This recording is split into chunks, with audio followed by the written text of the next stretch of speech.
Queridas irmãs, caros irmãos, boa noite. Nosso desejo de plena paz. Sintam-se todos fraternalmente abraçados. Nós temos a honra, o orgulho de retornar à casa, a convite da direção. Hoje, mais uma vez, representando a instituição onde nós estamos vinculados em serviço, Portal da Vida, irmã vizinha desta casa. Trazemos um abraço fraterno da diretoria, agradecendo pelo convite em nome do Portal da Vida, e um abraço extensivo a todos os frequentadores, a toda a comunidade. Então sintam-se fraternalmente abraçados. Muito bem. Se não me falha a memória, é o segundo ano que estamos à frente dessa tribuna para falar sobre um tema muito difícil, um tema bastante complexo, bastante delicado. Setembro Amarelo. Se não me falha a memória, é o segundo ano que nós estamos nesta casa em serviço. Via de regra, a Casa Espírita, nas atividades doutrinárias de palestra, ela tem como objetivo apresentar a doutrina espírita dentro do seu tríplice aspecto: ciência, filosofia e religião. A grande maioria das instituições espíritas trabalha o Evangelho. A grande maioria das casas, se nós olharmos a temática do mês inteiro, muitas casas já publicam o calendário do mês inteiro, com os palestrantes, os temas. 80% das palestras permeiam o Evangelho. E hoje eu vou fazer uma pausa. Hoje a casa me permite fazer uma pausa nesse trabalho. Então eu convido trabalhadores e frequentadores a assistir à exposição de hoje com um olhar diferente. O olhar diferente do habitual daqueles que têm frequência numa instituição espírita.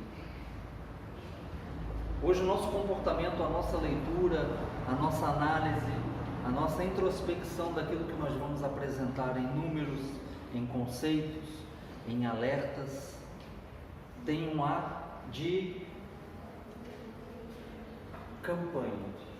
Como a TV é um pouco pequena, o que for preciso eu vou fazer a leitura para facilitar os que estiverem no fundo.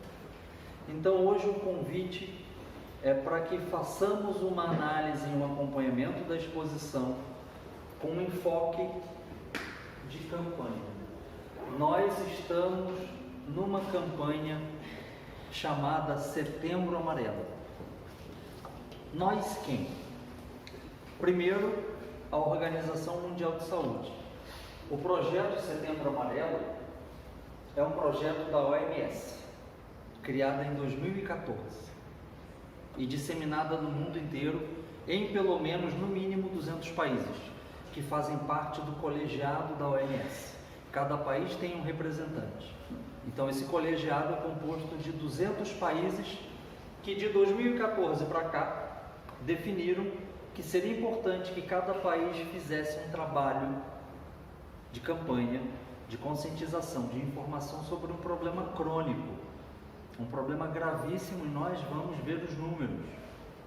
E nós precisamos saber disso, desse problema, e os meios de prevenção e de resolução dessa chaga social. No Brasil, a campanha do Setembro Amarelo ela é dirigida, coordenada pela Associação Brasileira de Psiquiatria. É ela que dá as diretrizes, o que dizer, o que não dizer, o lema, o estandarte, o trabalho, as regras de cada ano. E tem o apoio, claro, naturalmente, do Conselho Federal de Medicina, e que, por sua vez, no movimento espírita, também é abraçada pela Federativa Brasileira, pela FEB, que orienta as federativas estaduais em cada região. Em Santa Catarina, a Federação Espírita Catarinense, a FEC, que por sua vez orienta a todas as instituições espíritas, sejam filiadas à FEC ou não. Quem defende o Evangelho de Jesus, quem trabalha em nome de Allan Kardec pela doutrina espírita, deve, segundo a FEC e segundo a FEB, dentro do possível nas suas atividades doutrinárias, inserir esse tema. Falar sobre esse problema social, porque nós vamos ver adiante que os números são muito graves, são muito sérios. E não são números da Europa, da África, da Oceania, são números que estão passando aqui nessa rua, talvez na casa do lado, ou nessa daqui, ou na de trás. São números que estão batendo a nossa porta, na nossa região. Vocês vão entender um pouco mais à frente. Então peço que o olhar hoje seja de campanha. O último slide, a última transparência, tem as fontes, porque a doutrina espírita ela se preocupa com a fundamentação. Os números que nós vamos apresentar aqui são verdadeiros? Quem garante? Eu? Mas a grande maioria não me conhece. Então a gente precisa trazer a fonte. Apresentamos um número, uma estatística. Quem foi que disse? Quando disse? Esse é o posicionamento científico. Saber a origem dos dados para que a gente possa saber se é verdadeiro ou não. Então o último slide eu tenho 3 referências de onde nós buscamos grande parte desse material. E ao canto direito tem o meu contato, meu telefone de WhatsApp. Quem quiser esse material, pode anotar meu telefone, bate uma foto, ou me procura na saída, ou procura a casa, eles têm meu WhatsApp. E, eu assisti a palestra, eu gostaria de ter esse material. Assim que eu chegar em casa, eu envio. E eu tenho recebido um número muito grande de solicitações a cada palestra. Eu faço essa palestra desde o dia 1º de setembro. Hoje praticamente 22 dias, tirando os domingos, porque sábado ainda trabalhamos. Então eu tenho recebido um número de pedidos muito grande. E via de regra, de mulheres, a maioria das mulheres se sentem mais à vontade de pedir o material, e de mães, que estão vivendo muitos problemas do que nós vamos relatar aqui em casa, com seus filhos, com suas filhas. Muito bem, então nós estamos em campanha. Na área da saúde, e o suicídio é da área da saúde, se tem uma definição muito clara de que prevenção se faz com informação. Nós, há pouco tempo atrás, estávamos enfrentando ativamente a Covid. Nós recebemos uma série de informações da ciência, do Ministério da Saúde, dos órgãos responsáveis, de como enfrentar isolamento social, afastamento das cadeiras, abertura de janelas, o álcool. Qual o percentual do álcool? São todos? Não são todos? Máscara. Então nós recebemos informações e nós utilizamos das informações para a manutenção da nossa vida. Eu tenho uma filha de 9 anos, Ana Luísa. Em algum momento ela vai entrar na fase do namoro, vai ter um namorado, vai entrar nas relações sexuais. Eu, enquanto pai, enquanto educador, tenho uma relação muito próxima, muito amável entre ela e eu. Provavelmente a gente vai numa hamburgueria, que é o nosso passatempo favorito, cinema. Eu vou sair para conversar com ela e vou explicar. Quando ela for ter as relações naturais da sexualidade, como ela pode fazer para ter uma relação saudável sem uma gravidez precoce.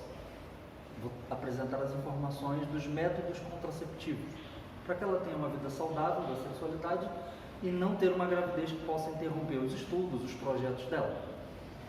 E como é que ela pode se proteger de uma doença sexualmente transmissível, da AIDS, por exemplo?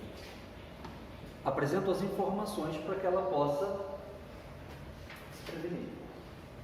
Então, informação na área da saúde salva. Eu tenho certeza que todo mundo sabe qual é o método mais eficaz para combater o mosquito da dengue. Informação salva. É retirar a água que fica empoçada nos vasos, as caixas d'água, fechar, isolar. Creio que todo mundo sabe isso. É uma informação que salva vidas, que impede a proliferação do Aedes aegypti. Peço desculpas se de vez em quando eu travar, a minha fala está um pouco prejudicada por causa do meu aparelho, então de vez em quando eu ainda dou uma travada, a língua prende, o lábio prende. Muito bem, fazendo uma introdução bem rápida. O meu interesse pessoal, eu não sou da área da saúde, a minha formação é em administração e engenharia de produção. Mas eu trabalho no atendimento fraterno na Casa Espírita, tanto no portal como antes do portal, na CERT, na Cachoeira do Bom Jesus, há mais de 16 anos. E foram inúmeras vezes que no atendimento fraterno, particularmente no portal, que é sempre feito em duplas, para a segurança do atendido e segurança também da casa, para ter sempre uma outra pessoa. Não foram poucas as vezes em que no atendimento, e sempre numa sala reservada, 2 trabalhadores mais o atendido, que pessoas de todas as idades, homens, mulheres, apresentavam as suas dores, as suas angústias e que afirmavam o desejo de morrer. Enfrentavam as dores, as dificuldades e não tinham mais esperança, estavam aflitos e asseveravam que se a morte viesse seria muito bem-vinda. Alguns inclusive com um projeto de abreviar a própria vida. O que dizer? Como dizer? O que não dizer? Porque uma pessoa que está sentada na sua frente, frágil, uma situação aflitiva que a gente não sabe.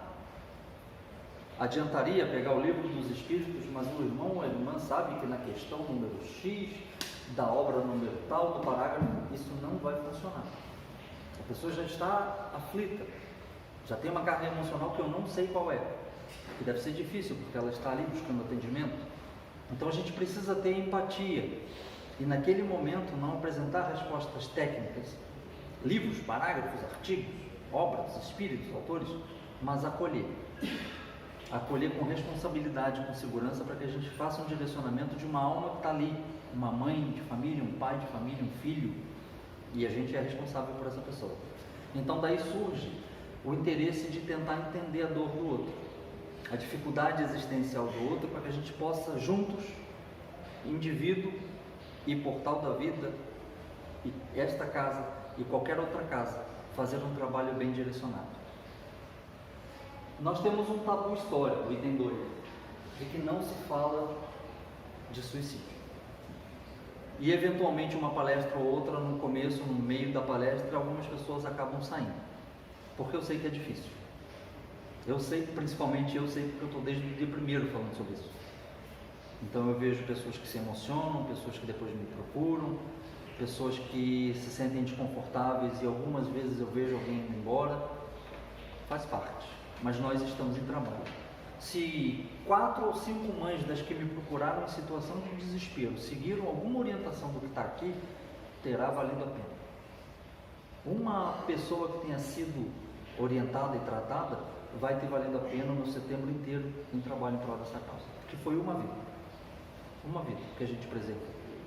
Mas a gente até 2014 nós não falávamos sobre suicídio, porque é complicado, é delicado, então a gente finge que não sabe.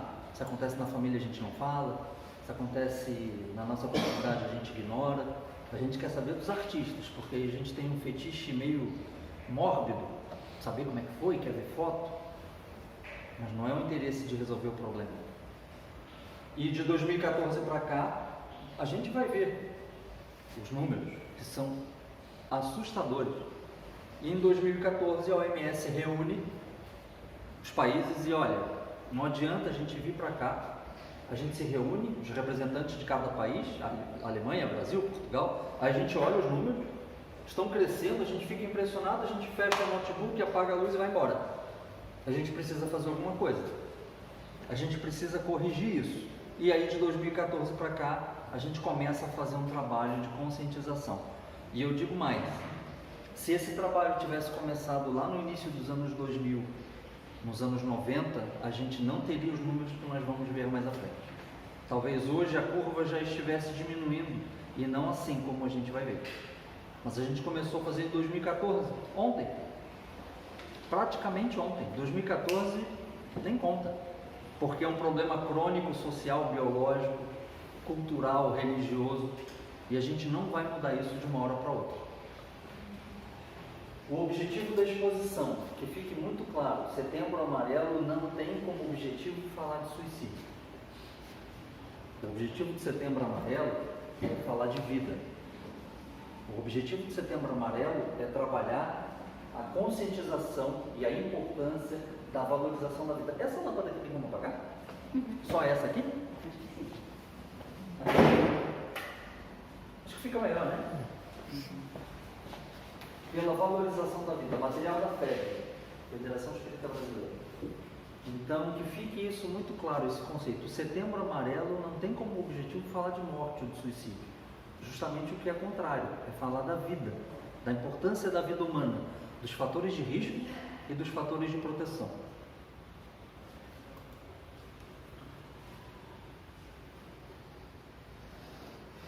Dados do Ministério de Saúde do Brasil, de 10 anos de casos estudados e acompanhados, de 2010 a 2019. Essa primeira linha aqui é a linha que tem o maior crescimento. Conseguem ver que aqui no ponto ela está subindo? Infelizmente, é a região sul, a Europa brasileira.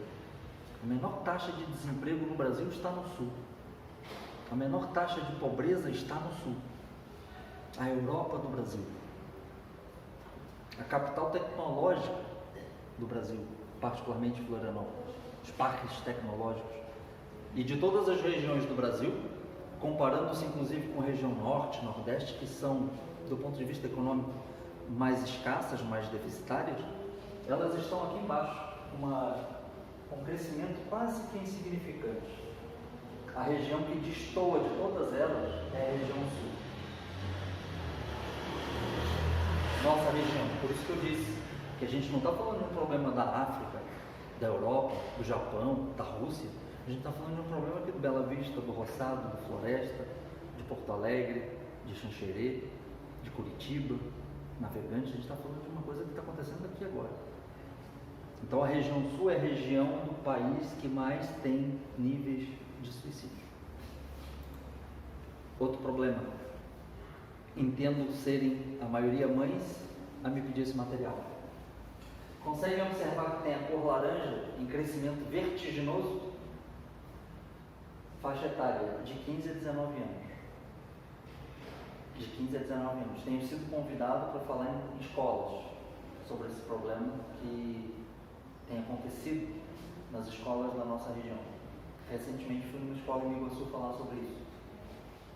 A segunda faixa etária que tem mais índices de suicídio talvez daí fique um pouco difícil de ver, é a cinza. E ela acompanha um movimento parecido com a da laranja. Elas vêm acompanhando e de repente a partir daqui elas começam a crescer juntas. De 20 a 39 anos. Significa dizer que a faixa etária que tem maior índice de suicídios de 15 a 39 anos. Essas faixas de idade estão crescendo os números assustadoramente, de forma vertiginosa. Nossos filhos, nossos irmãos, nossos amigos, nossos primos, netos. A única faixa etária que apresenta uma manutenção da curva com tendência de queda é a faixa etária de 60 anos ou mais, que é a azul, que começa a ter um decréscimo. Ela começa a ficar ascendente. E um outro dado. Aqui é a média de suicídios no Brasil. Tá. Conseguem ver que tem uma linha aqui? Esses dois estados aqui da ponta, eles superam muito a média.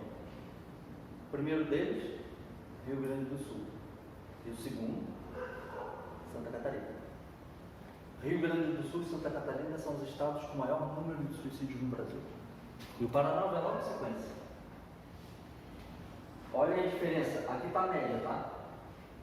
Olha o quanto o Rio Grande do Sul é acima da média e Santa Catarina quase igual. Acima de todas as médias. Acima de Alagoas, do Rio de Janeiro, que é o último, Pará, Bahia, Pernambuco, Manaus. Então nós estamos falando de um problema da nossa região, que pode acontecer com a nossa família, com os nossos amigos, e a gente precisa saber que isso está acontecendo. Isso está acontecendo com a gente, angústias existenciais, problemas de ordem emocional, que a gente procure ajuda. A OMS, quando a gente fala OMS, não é só a instituição, são os 200 países que fazem parte desse colegiado. Eles entenderam em 2013, quando começaram a projetar o Setembro Amarelo, e em 2014 surge o projeto efetivamente, que a gente precisava falar sobre o assunto. Que fingir que não acontece, varrer para debaixo do tapete, fingir que não é com a gente, está ali, a gente não, finge que não vê. Não está dando certo. Não está dando certo, não está funcionando. A gente precisa sim falar sobre isso, de uma forma responsável, com alguém que domine o assunto, que tenha base, que tenha bem estruturado, um ambiente controlado, para que a gente não faça sensacionalismo, para que a gente não crie dramas desnecessários. Por isso que é uma campanha. Por isso que é uma campanha informativa. E por que a FEB orienta a Casa Espírita a falar sobre isso? O material da Federação Espírita Brasileira e do Conselho Federativo Brasileiro Nacional, que estipula as diretrizes do movimento espírita.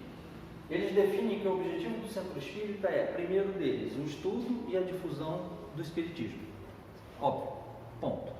E atender as pessoas que buscam esclarecimento, orientação e amparo para os seus problemas espirituais, morais e materiais. Um dos problemas do suicídio é que dificilmente uma pessoa se suicida por causa de um motivo. O suicídio é multifatorial. Vários fatores contribuem para essa tomada de decisão extrema. E o movimento espírita e a Casa Espírita recebe pessoas que têm problemas espirituais.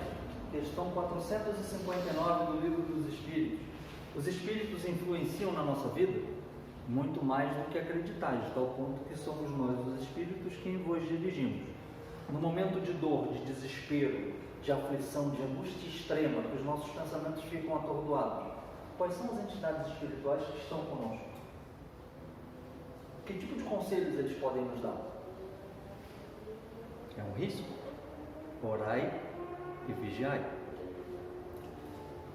Eu fiz alguma coisa da qual me arrependo e eu carrego uma mágoa comigo mesmo, não me perdoo, não me aceito, isso me traz problemas de ordem emocional e eu preciso aprender a trabalhar isso.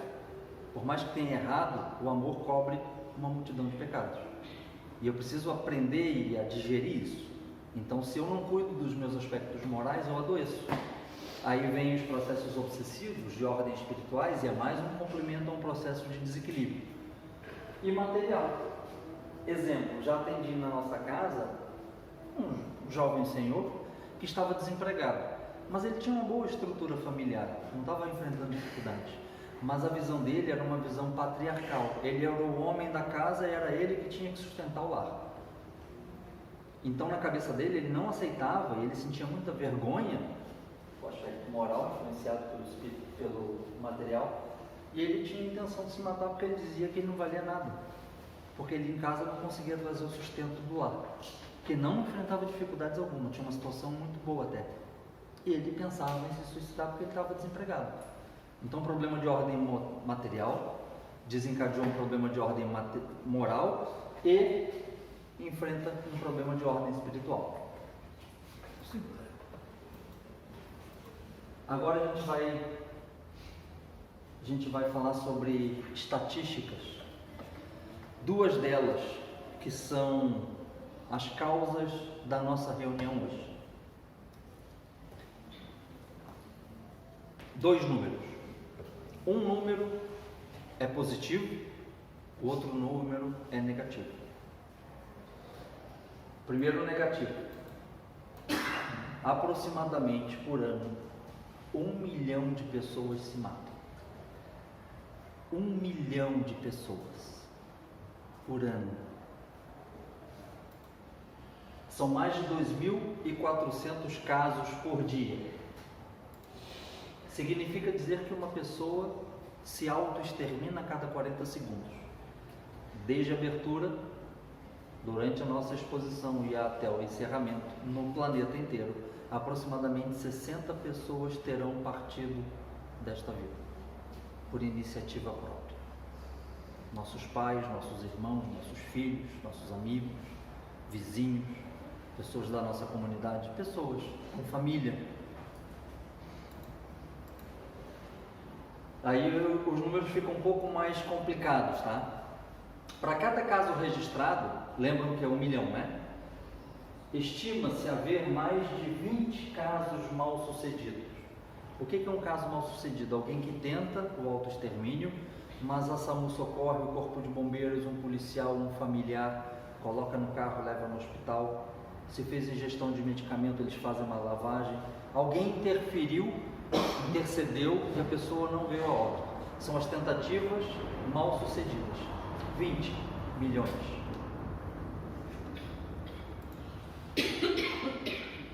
20 milhões de pessoas por ano. Agora mais um número. Para cada pessoa que tenta ou que consegue cometer o ato, 15 pessoas são afetadas diretamente de forma drástica. Os pais, os filhos, os avós, maternos, paternos, pessoas de uma relação muito próxima. Então eu não vou fazer a conta, mas a conta das pessoas afetadas diretamente nesse caso são de 20 milhões vezes 15. A gente tem a importância matemática das pessoas que são anualmente afetadas por esse problema social, por essa chaga, por essa pandemia que mata milhões de pessoas. A Covid está diminuindo, mas esse problema vai continuar em 2023, em 2024, em 2025, até que a gente tenha uma conscientização, porque não há uma tratativa que não seja a informação. E aqui o outro número que nos traz aqui, que é um número positivo. O primeiro número alarmante foi aquele lá, atrás. 1 milhão de pessoas por ano. E agora o número positivo, a luz no fim do túnel. 90% de 1 milhão poderiam ter sido evitados. Por isso que nós estamos aqui. Porque muitas pessoas que se foram não tiveram acesso à informação, não sabiam o que fazer, estavam se sentindo sozinhas, não falavam com ninguém, guardaram as angústias, as dores para si, e no momento ápice do desespero, da dor, da aflição, por um problema passageiro, recorreram a uma decisão permanente e irreversível. Por isso que falar é a melhor solução. No momento de angústia, desabafar de forma responsável, bem orientada, de forma segura, acolhedora, para que a gente enfrente esse problema e saia dessa situação. Material da fé. 90% dos casos poderiam ter sido evitados. Pessoas poderiam ter sido salvas se tivessem sido tratadas antes do problema, antes do surgimento da dor e da aflição. Um outro caso, registro que não está no slide. A maioria dos suicidas, aqueles que registraram, que tentaram, que foram acolhidos, impedidos, as tentativas mal sucedidas, o suicida, via de regra, não quer morrer. O desejo dele não é a morte. O desejo dele é silenciar uma dor, uma angústia extrema que não dá trégua, do momento em que acorda ao momento em que deita. A angústia, aquela dor e aquela voz insuportável fica atinando o dia inteiro.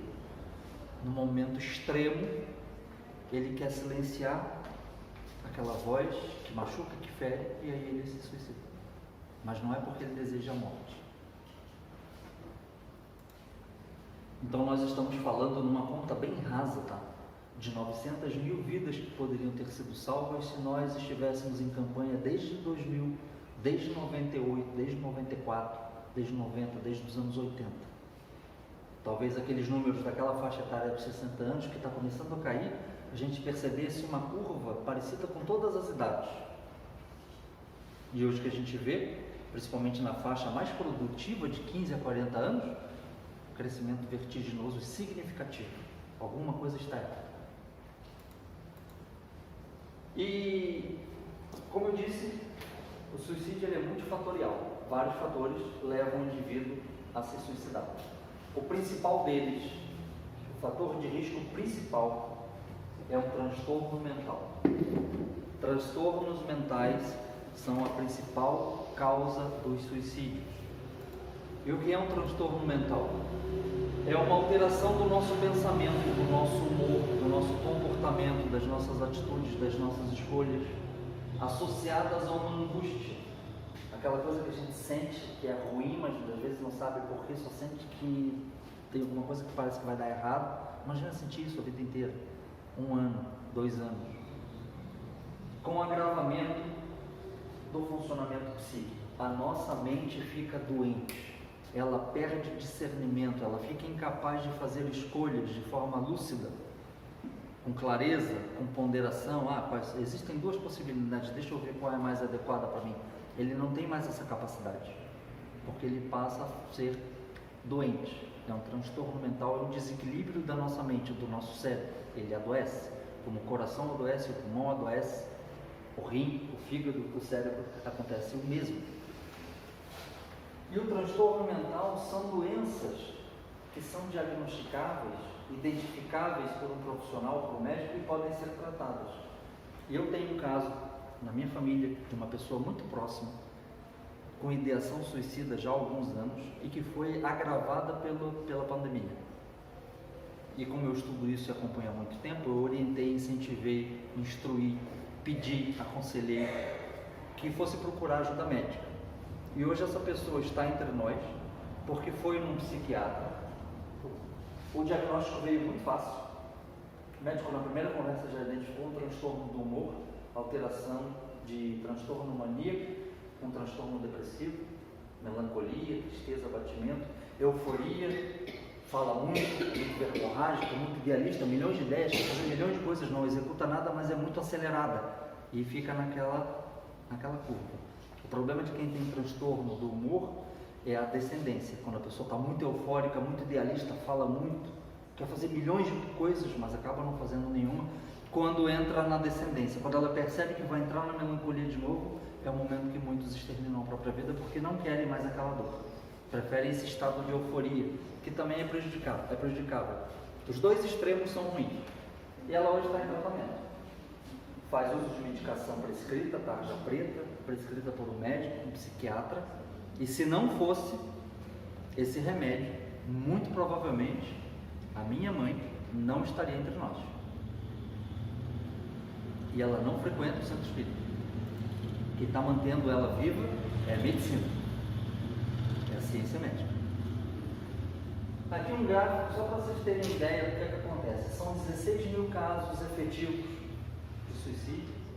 36% deles, esse em amarelo aqui, foram provocados por pessoas que estavam com depressão. E 23% por uso de substâncias psicoativas. Quais são? As drogas ilícitas e as drogas lícitas. O álcool. O álcool é a porta de entrada para todas as outras drogas. A gente pode de tudo, mas nem tudo nos é lícito. E o álcool é uma bebida, é uma droga altamente viciante, de efeito drástico na nossa estrutura cerebral, mas ela é liberada. Gera emprego, patrocina a Copa do Mundo, patrocina a Champions League, patrocina a NBA. Então existe toda uma cadeia e eu trabalho diretamente com isso. Então falo com propriedade, eu vejo o que o álcool faz com os jovens. Eu vejo o que faz. Nós temos mais de 20 casas e nós vendemos muito. Tem casa que a gente não vende comida praticamente, é só bebida, é só combo, é vodka. E o estado depois no final da festa é deplorável. É deplorável. Mas cada um tem o seu livre-arbítrio. Nós não podemos impedir, a gente só pode informar. Então vejam que mais da metade dos casos, depressão e substâncias psicoativas. Se a pessoa tem depressão e faz uso de substância psicoativa, algum tipo de droga ou álcool, o distúrbio está provocado. Uma informação é que todos os números que a gente viu até agora, chegamos até 35 milhões, numa conta rápida, a OMS estima que talvez esses números ainda possam ser acrescidos de 25% provocados pela pandemia. A pandemia da Covid desencadeia o aumento de 25% em ansiedade e depressão em todo mundo. Mas a gente só vai perceber esse resultado, aquelas curvas só vão ser atualizadas daqui a 3 ou 5 anos. Falando sobre depressão, uma doença estigmatizada e levada na brincadeira. A depressão não é drama, a depressão não é para chamar atenção, a depressão não é falta de Deus, não é falta de amor, não é preguiça e muito menos frescura.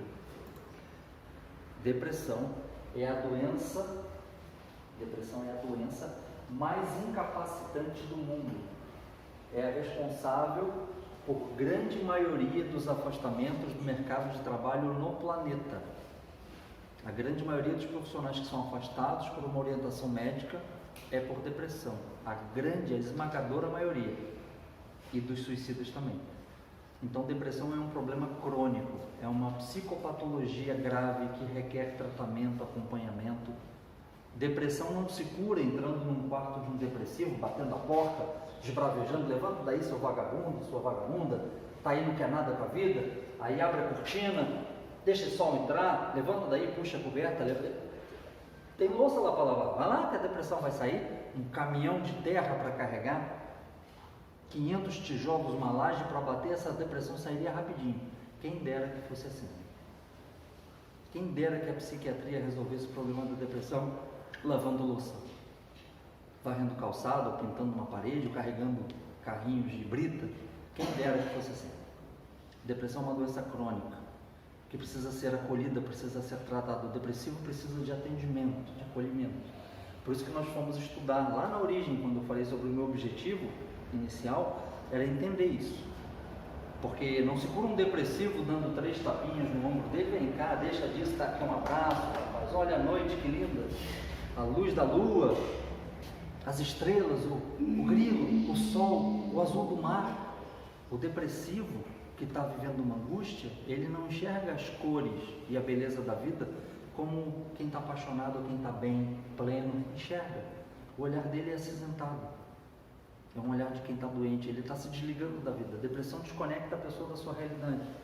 E aí o violão que eu sempre toquei está ali abandonado, há 3 semanas. O tênis que eu usava para correr sempre está abandonado. O quadro que eu sempre pintava, as tintas, a aquarela, está ali encostado há 3 semanas, o som, o que seja. Mas a gente não percebe. Porque eu chego em casa e vou para o Instagram. E tenho 400 stories para assistir, as fotos que eu postei, quero ver quem viu, quem não viu, e eu fico alucinado aqui no Instagram, e a pessoa se desconectando da vida do meu lado. Não está mais estudando da asepsia, não corta unha, não toma banho, está sem vontade de ficar deitada mais do que devia, excesso de apetite ou ausência dele. A pessoa está se desligando, eu não vejo. E aí de repente quando eu largo o celular que a bateria acabou, eu olho, a cadeira está vazia. Ué, mas cadê o fulano? Ué, você não sabe? Anda rápido porque o velório é daqui a 2 horas. E aí a gente começa a recapitular, sente culpa, porque a gente está conectado com o mundo e a gente não está conectado com as pessoas em casa, nem com a gente. Porque a gente deita e fica no Instagram e fica ali super excitando o cérebro até que a gente dorme e o celular bate na cabeça. Às vezes eu já tomei com o celular na cabeça. Acredito que a grande maioria aqui já tem acontecido isso, de quase apagar e volta o celular de lado, carrega. Pode estar desencarnando, mas você vai carregar ali, morrer e deixar ele carregado. É uma das grandes causas de suicídio entre os jovens, né? Principalmente no Instagram.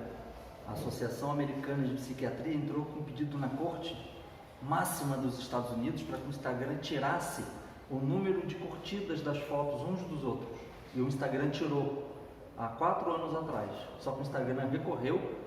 E há 3 anos atrás o Instagram ganhou de novo o direito de mostrar. Então, alguns anos atrás, 2 talvez, a gente não conseguia ver quantas curtidas a foto dela tinha. Ela conseguia ver a dela, mas eu não conseguia saber, porque os jovens estavam numa disputa por popularidade. Botavam as fotos e um tinha 350, o outro tinha 3.000 fotos. O que tinha 350 não sabia lidar com isso, necessidade de autoafirmação da juventude, chegava em casa, nos Estados Unidos é muito comum, e se enforcava. E a Associação Americana de Psiquiatria precisou entrar na corte americana para tirar essa informação.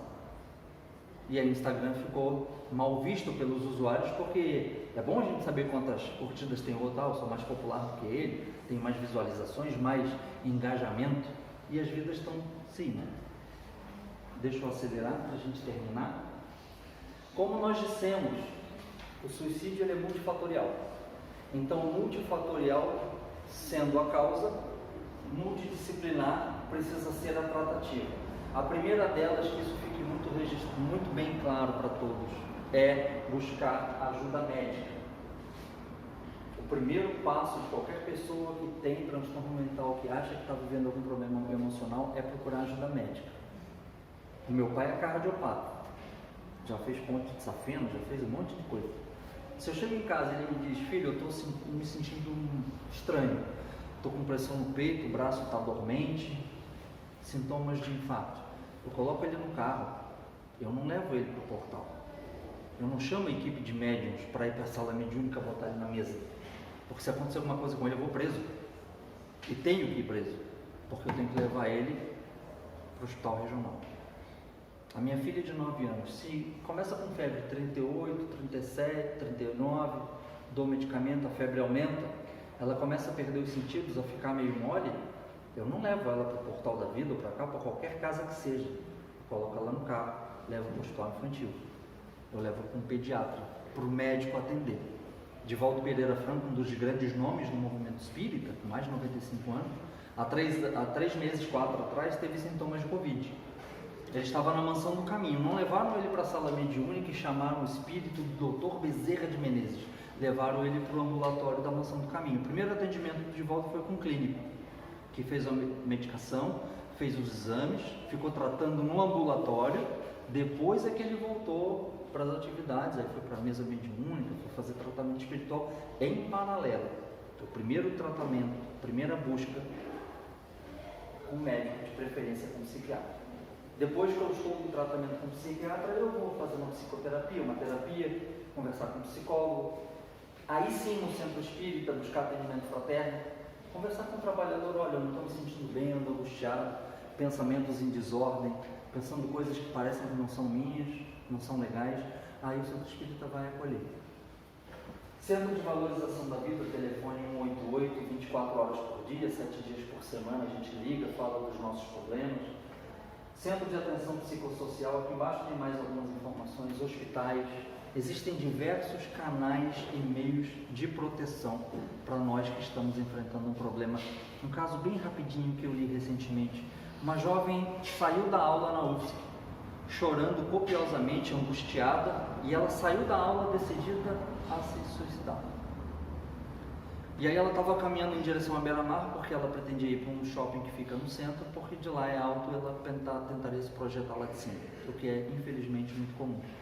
Quando ela passou na frente do Hospital dos Servidores, ela, por um ato involuntário, nada acontece por acaso, ela entrou na recepção da emergência, chorando fora do comum, de forma descontrolada. Passou um profissional da área ali, olhou e achou estranho a atitude dela e foi fazer a abordagem. Era uma assistente social. Ali ela manifestou o desejo de morrer. Ela segurou a menina pelo braço, sentou ela, falou: daqui você não sai, chamou segurança, a segurança cuidou dela, ela tentou sair e segurar, foi tratada, foi medicada, a família veio, ela está bem entre nós, porque buscou ajuda num local, de forma inconsciente, no hospital, e foi atendida, e ela está aqui, contando a sua história, defendendo a necessidade de falar, de buscar ajuda. Se não fosse esse momento, talvez ela tivesse ido para o Beira-Mar Shopping e feito o ato extremo. Vou passar isso aqui, quem quiser esse material depois vai ler, eu vou passar para isso aqui.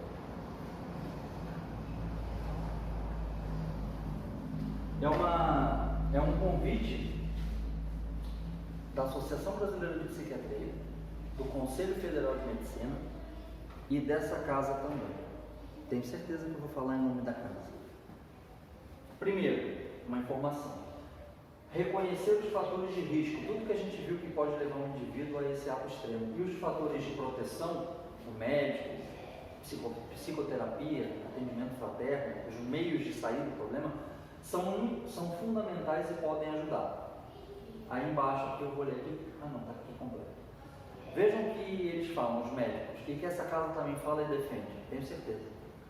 Se você acha que está, se você acha, não é nem se você está, é supondo. Se você supõe, se porventura, se você desconfia ou acha que está enfrentando problemas relacionados à saúde mental, ou conhece alguém em casa, identifica com mudança de comportamento, humor, de atitudes, que essa pessoa também está passando por alguma dificuldade, procure ajuda. Falar é a melhor solução. Não guardar para si. Não manter essa dor, essa angústia sozinho, porque no momento de desespero a gente perde a nossa noção, a nossa responsabilidade pessoal e a gente acaba optando por uma saída equivocada. Aqui os sites que a gente retirou o material, ficou um pouco desconfigurado, não era para estar assim, e apareceria o meu WhatsApp, infelizmente não está aparecendo. Se alguém quiser o material, pode pedir para casa ou na saída que podem me abordar, eu passo o meu número. A princípio, o slide ficou desconfigurado, não apareceu meu número. Então, eu sei que o clima fica um pouco tenso, é um assunto desconfortável. Eu que o digo, eu chego em casa exausto, desde o dia primeiro falando sobre isso, atendendo pessoas depois pelo WhatsApp. Então, há uma carga emocional envolvida. Agradeço a casa e parabenizo pela oportunidade de falar sobre um tema difícil. Se alguém está passando por algum problema semelhante ou acha, procure ajuda. Se está identificando alguém em casa, não fique de braços cruzados, porque são vidas humanas, são vidas que podem ser salvas se estiverem bem direcionadas e em tratamento. Muito obrigado e muita paz a todos. Obrigado, cara. Permite, aqui a gente tinha, a Salete tinha nos passado ali, que seria permitido fazer algumas perguntas ali. Pois não? Eu até anotei uma aqui que vai passar. Posso acender já? Pode. Isso.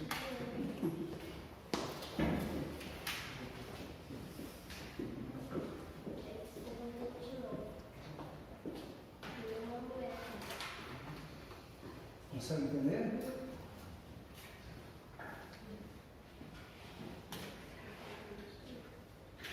Sim, a pergunta é sobre o livro Memórias de um Suicida, e que é um livro que conta a história do Vale dos Suicidas, onde a princípio Maria, mãe de Jesus, estaria em trabalho de redenção dessas almas que cometeram o suicídio. Só que no movimento espírita há um equívoco de acreditar que todo o espírito suicida vai para o Vale dos Suicidas. Existem diversos livros de Chico Xavier na psicografia de André Luiz, em que a tratativa dos espíritos suicidas ela é absolutamente diferente, principalmente, particularmente em Missionários da Luz, em que os espíritos tratados naquele momento, eles são atendidos de uma forma muito diferente dos suicidas que apresentam-se no livro da Ivone do Amaral Pereira. Porque existe uma particularidade para cada caso que tem os fatores agravantes ou os fatores atenuantes. Por exemplo, o aborto. O aborto e o suicídio são duas atitudes bastante complexas do ponto de vista espírita e do ponto de vista das consequências futuras.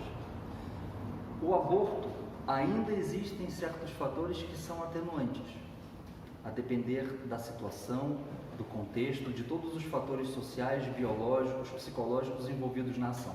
O mesmo se aplica em relação ao suicídio. Em nossa casa, certa vez, uma pessoa que tinha um parente suicidado-se, recomendaram a leitura do livro da Ivone, dos Memórias de um Suicida, e que é um livro que não deveria ser recomendado para alguém que está passando por um período de luto provocado pelo suicídio, porque quando a pessoa está enlutada, ela fica sensível, e tudo aquilo que ela lê, ela acredita que de todas as dores, a mais grave que tem na obra, existem diversos relatos, a pessoa da família dela que desencarnou estaria naquela condição das mais graves da obra. E talvez a pessoa que se suicidou na família dela esteja numa condição mais amena e mais equilibrada, se é que podemos dizer dessa forma, como no livro dos Missionários da Luz. Então o Vale dos Suicidas, ele existe do ponto de vista da doutrina espírita, mas os espíritos que se suicidam não necessariamente todos vão para lá. Nós lembramos, por exemplo, do André Luiz, que era um suicida de forma indireta e inconsciente, mas consciente porque ele era médico. Então ele desencarnou por problemas de álcool.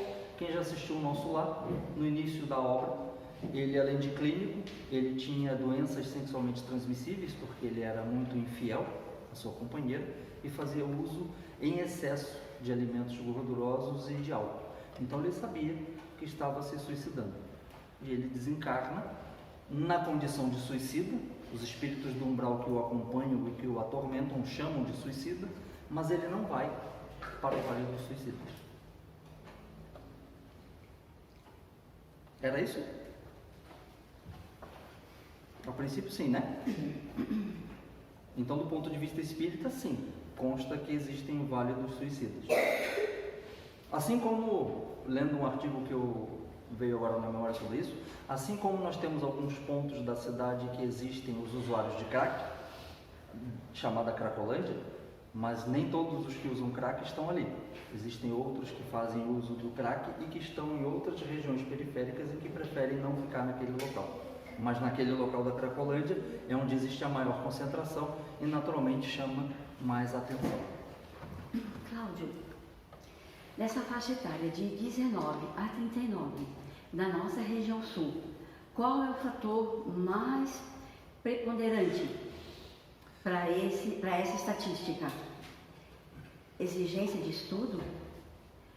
Não evolução da fase de infância para a fase de adolescência, amadurecimento? O que seria? Segundo os estudos, ainda por ser um estudo recente, ainda o problema da área da saúde é que é preciso ter tempo constante. Se chama de distanciamento histórico. Então precisa ter um distanciamento histórico para ter uma análise mais apropriada. Segundo constam, uso de substâncias psicoativas, as drogas, o álcool, desestruturação familiar e alienação tecnológica. São os maiores fatores de ansiedade no jovem, mas principalmente a bebida alcoólica, que desencadeia todo o transtorno mental. Por isso que a droga de entrada é o álcool. Obrigada. Mais alguém? Por isso que é importante a gente falar sobre o álcool, porque, como eu disse, eu trabalho numa empresa que tem mais de 20 restaurantes e nós atendemos a classe A+. Então é região de Jurerê, pessoas que têm uma situação financeira fora do comum, pessoas que gastam tranquilamente no jantar 25 mil, por cima. Pessoas que vão para um jantar e só de bebida na mesa, quando a gente faz o encerramento da conta, dá 12 mil de vodkas, de Dom Perignon, de champanhe. E são pessoas que entram tanto do sexo masculino como feminino, bem alinhados, bem vestidos, roupas caríssimas, mulheres em salto alto, cabelo, maquiagem, homens também com roupas lindas. E ao final da festa, depois que a vodka faz efeito, depois que a cerveja faz efeito, o combo que a gente vende para eles, com 400% de lucro em cima do que eles estão comprando, nós da empresa, o dono da empresa está enriquecendo com a debilidade da saúde daquelas pessoas que estão ali. E aí eu vejo vídeos de amigos que eu sei que passam por problemas emocionais, que têm distúrbios emocionais, e aí eles pagam caro para ir num lugar, aí a pessoa coloca sentado, coloca um funil na boca, derrama vodka, aí a pessoa lambe o sal aqui, e aí o mexicano fica sacudindo a cabeça da pessoa, para o efeito da vodka ser mais contundente. E aí depois, 2, 3 dias depois, a gente ouve os gatunos comentando: ah, lembra daquela mesa, daquela moça que subiu, que chorou, no final a coisa se matou. Então o álcool é grande estimulante das pessoas que nessa faixa etária que acabam se suicidando. Só que existem algumas linhas de pesquisa que estão falando das redes sociais, do transtorno de ansiedade e depressão provocada pela rede social, que é o motivo inicial, mas que é agravada pela depressão. É a depressão e o transtorno de ansiedade que começam com o uso, o vício da tecnologia, que levam ao final ao ato extremo.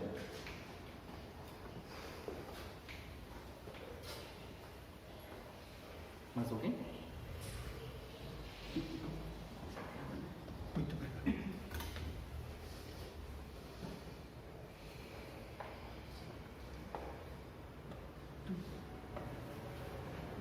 Fechou? Fechou.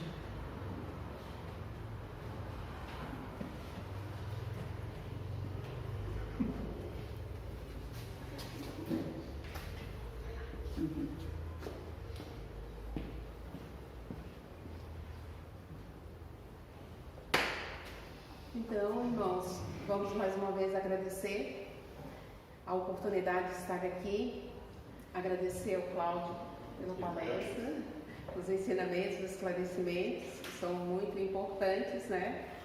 Para a gente ter conhecimento, poder levar para a nossa vida, talvez para nosso convívio familiar, social, né, no trabalho, a gente possa, de repente, um pouquinho, possa conscientizar, né, mostrar que realmente é muito importante, né? Então, vamos agradecer. agradecer, só temos a agradecer todas as energias que aqui foram trabalhadas, derramadas sobre todos nós. Que o Mestre Jesus possa nos iluminar sempre, nos acompanhar na nossa caminhada do dia a dia, levar essa energia de paz, de amor para nossos lares, nossos familiares que lá estão, que não puderam estar aqui por vários motivos, mas que a gente possa levar um pouco dessa energia de amor e desses ensinamentos. Que assim seja, Senhor. Obrigada a todos.